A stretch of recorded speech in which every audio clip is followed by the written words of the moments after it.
الرحمن الرحيم إن الحمد لله نحمده ونستعينه ونؤمن به ونتوكل عليه ونعوذ بالله من شرور أنفسنا ومن سيئات أعمالنا من يهد الله فهو المهتد ومن يضلل فلن تجد له وليا مرشدا أما بعد أشهد أن لا إله إلا الله وحده لا شريك له وأشهد أن محمدا عبده ورسوله خاتم النبيين سيد الأنبياء والمرسلين صلوا عليه وسلموا تسليما كثيرا كثيرا.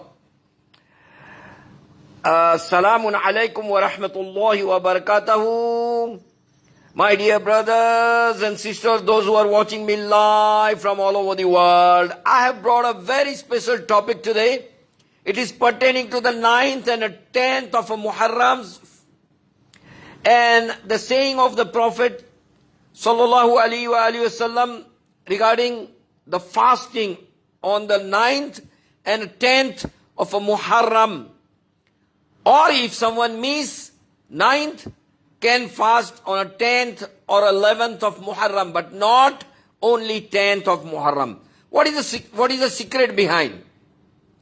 I'm going to tell you, recite one ayah of Quranul Kareem, of Surah Al-Baqarah, and one hadith Mubarak. میرے بھائیوں بزرگوں اور دوستوں، میں آپ لوگوں کے سامنے ایک بہت اچھا امپورٹنٹ ٹاپک لے کے آیا ہوں، اور یہ اسی کی نسبت سے ہے، محرم کے مہینے کے نسبت سے ہے.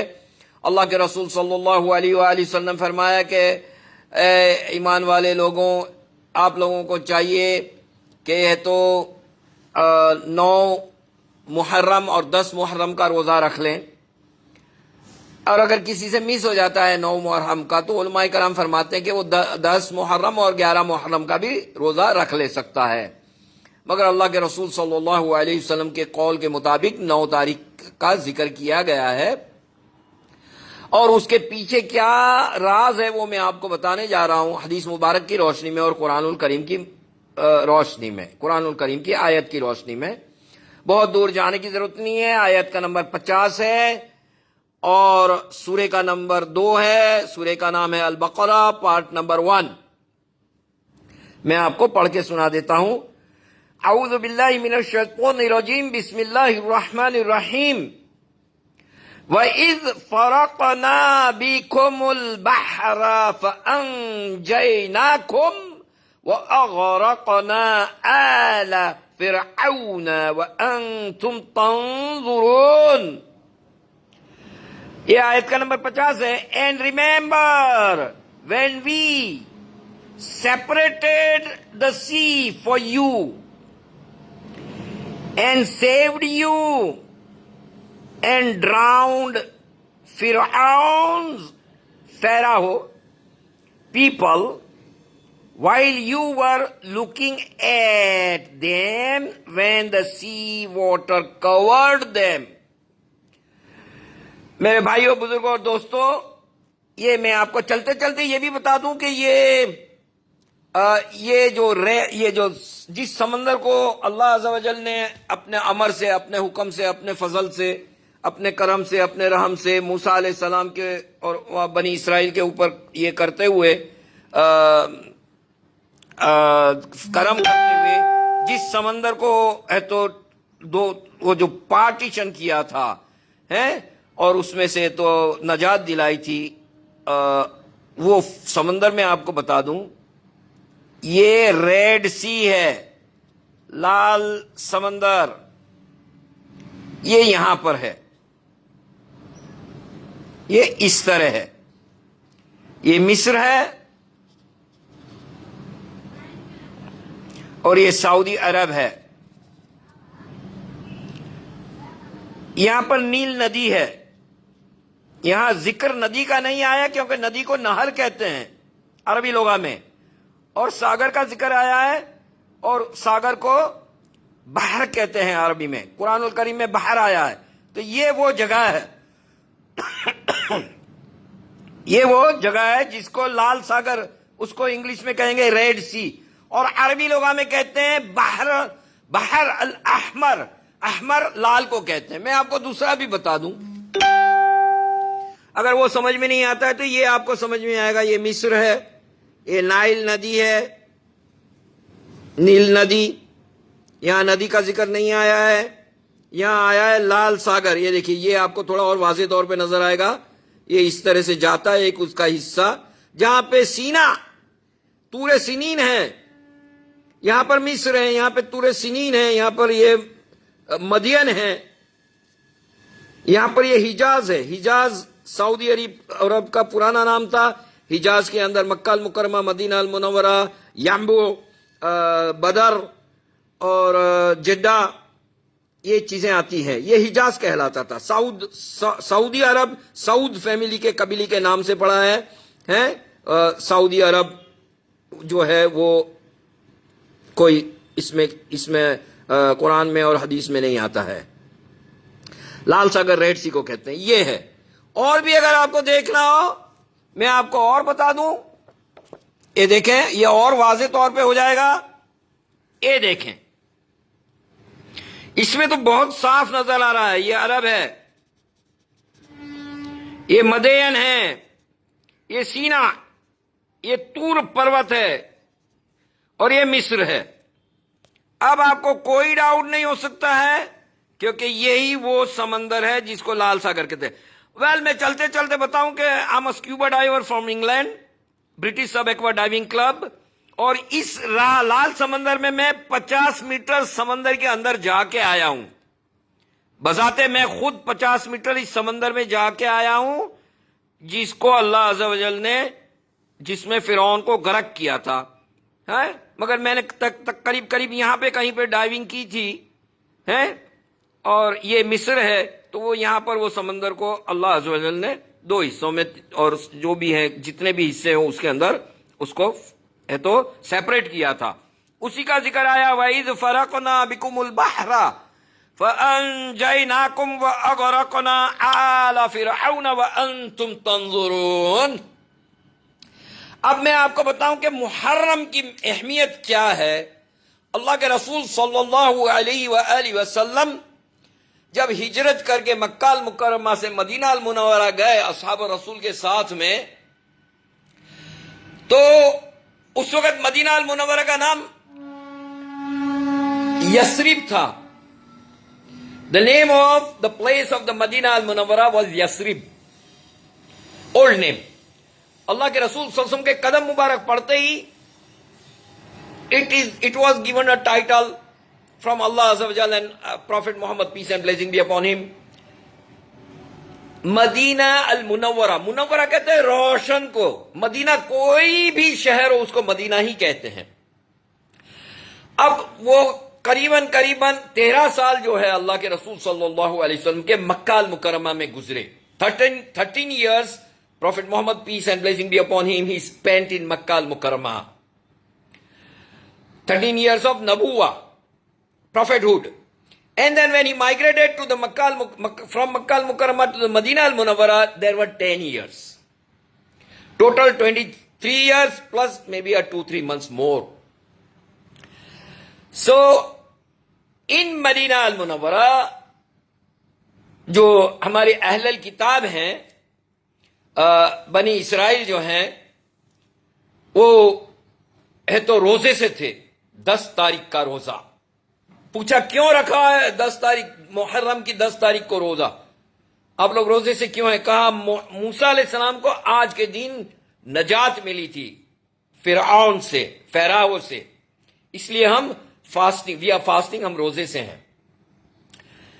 کہا موسیٰ علیہ السلام پر ہمارا حق زیادہ ہے. اصحاب رسول کو فرمایا کہ اے صحابی کرامو اور قیامت تک آنے والے لوگ، کہا آپ لوگوں کو چاہیے کہ مصاحبت نہیں ہو، سملیرٹی نہیں ہو یہودیوں سے، اس لیے ہم لوگوں کو چاہیے کہ ہم 9 تاریخ کا اور 10 تاریخ کا روزہ رکھیں.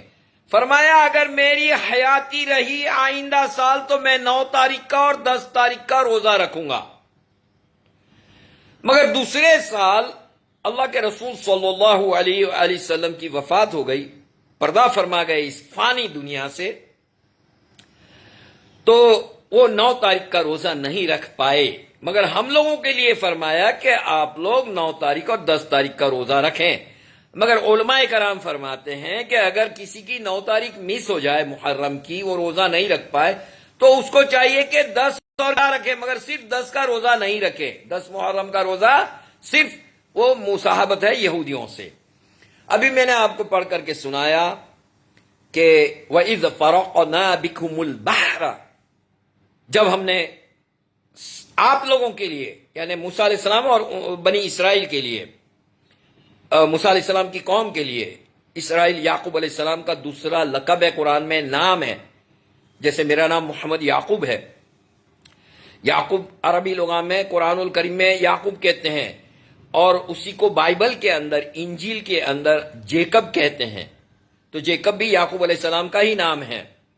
اور اگر آپ فرانس میں جائیں گے تو فرانس میں اس کو بولتے ہیں جیک چراغ. جو فرانس کے پریزیڈنٹ تھے وہ یعقوب چراغ ہی ہیں دراصل. اور اگر آپ فار ایسٹ میں جائیں گے تو وہاں جیکی چین ہے، وہ جو مارشل آرٹ آرٹسٹ ہے اور کامیڈین بھی ہے، تو وہ بھی جیکی چین جو ہے وہ یعقوب چین ہی ہے. یعقوب علیہ السلام کے مختلف سے نام ہے اپنی اپنی کتابوں کے اندر، اپنے اپنے ملکوں کے اندر، جیسی جیسی جس کی زبان ہے. تو یعقوب، جیکب، جیک اور جیکی، یہ سارے ایک ہی پیغمبر کے نام ہے، ایک ہی پروفٹ کا نام ہے. تو ان کی جو اولاد ہے ان کو بنی اسرائیل کہا جاتا ہے. سمجھ میں آیا؟ اور وہ جو لوگ ہیں وہ اس روز روزے سے تھے یثرب مدینہ المنورہ کے اندر، اور وہ تقریباً اللہ کے رسول صلی اللہ علیہ وسلم کا آخری سال تھا. اس کے بعد میں تو پردہ فرما گئے، وفات ہو گئی ان کی. اور ہم لوگوں کے لیے وہ شکشا دے کے گئے کہ اے لوگوں، آپ لوگوں کو چاہیے کہ یہ روزے رکھیں 9 اور 10 کے. ابھی بینیفٹ اس کا دیکھو، what are the benefits of these 2 fasting. فرمایا the previous year's sin will be eradicated, and the year which is fourth, which you have not committed a sin, also will be forgiven. So the past year's sin will be forgiven, and the coming forthcoming year sin also will be forgiven. That doesn't mean that we should commit the sin. اللہ کے رسول صلی اللہ علیہ وسلم نے فرمایا اس کا بڑا benefit ہے، پچھلے 1 سال کے گناہ معاف کر دیے جائیں گے، اور آئندہ سال آنے والا جس میں گناہ ابھی کیے نہیں ہیں وہ بھی معاف کر دیے جائیں گے. اتنی بڑی اس کی نعمت ہے. میرے بھائیوں، بزرگوں اور دوستوں، یہ 2 روزے ضرور سے رکھیں، اس کو مس نہیں کرنا ہے. اور میں نے وہ آیت آپ کو پڑھ کے سنا دی، وَإِذْ، جب، فرقنا، اس کو پارٹ کر دیا، سیپریٹڈ، بحر، وَإِذْ فَرَقْنَا بِكُمْ، تم لوگوں کے لیے، بحر، سمندر، سی، وَإِذْ فَرَقْنَا بِكُمُ الْبَحْرَ فَأَنْجَيْنَاكُمْ، تو ہم نے آپ کو نجات دی، آپ لوگوں کو نجات دی. کس سے نجات دی؟ مِنْ آلَ فِرْعَوْنَ، وَإِذْ فَرَقْنَا بِكُمُ الْبَحْرَ فَأَنْجَيْنَاكُمْ وَأَغْرَقْنَا، اور ہم نے غرق کر دیا. کس کو غرق کر دیا؟ فرعون اور اس کی قوم کو، اس کے جو لاو لشکر تھے اس کو. وہ میں نے آپ کو ابھی میپ میں بھی بتایا، وَإِذْ فَرَقْنَا بِكُمُ الْبَحْرَ فَأَنْجَيْنَاكُمْ وَأَغْرَقْنَا آلَ فِرْعَوْنَ وَأَنْتُمْ تَنْظُرُونَ، اور تم لوگ دیکھ تو رہے تھے. اسی کے ساتھ بس کرتے ہیں. ایک حدیث مبارک آپ کو دے دی گئی ہے، قرآن الکریم کی آیت مبارک بھی میں نے پڑھ کے سنائی ہے، اور ہے تو اسی کے ساتھ میں بس کرتا ہوں. آپ سبھی بھائیوں کے لیے دعائیں ہیں. چلو تھوڑی سی مختصر سی دعا کر لی جائے، اور درود ضرور سے بھیجا جائے اللہ کے رسول صلی اللہ علیہ وآلہ وسلم پر، آل پر، اہل البیت پر، اور اصحاب الرسول اجمعین رضوان اللہ تعالی اجمعین پر. یا اول الاولین یا آخر الاخرین یا ذو القوة المتین یا راحم الیتامى والمساکین، ارحمنا یا ارحم الراحمین، ارحمنا یا ارحم الراحمین. یا اول الاولین یا آخر الاخرین یا ذو القوة المتین یا راحم الیتامى والمساکین، ارحمنا یا ارحم الراحمین. اللهم وانصر كل مجاهدين والمؤمنين والمؤمنات والمسلمين والمسلمات في كل مكان، كل بلاد، كل مناطق الدنيا يا رب العالمين. اللهم وانصرهم وانصرنا فإنك خير الناصرين. اللهم يحفظهم واحفظنا فإنك خير الحافظين. اللهم فاغفر لهم واغفر لنا فإنك خير الغافرين. اللهم يرزقهم وهن وارزقنا احسن الرزق في الدنيا واحسن الرزق في الآخرة فإنك خير الرازقين. وصلى اللهم تعالى على خير خلق محمد وعلى آله أصحابه أجمعين برحمتك يا أرحم الراحمين. سبحانك رب العزة عما يصفون وسلام على المرسلين والحمد لله رب العالمين. اللهم صل على محمد وعلى آل محمد كما صليت على إبراهيم وعلى آل إبراهيم إنك حميد مجيد. اللهم بارك على محمد وعلى آل محمد كما باركت على إبراهيم وعلى آل إبراهيم إنك حميد مجيد. اسی کے ساتھ بھائی محمد یعقوب حسین بیلیم کو دعائے خیر میں ضرور سے یاد رکھیں. والسلام علیکم والسلام علیکن ورحمۃ اللہ وبرکاتہ. مع السلامہ.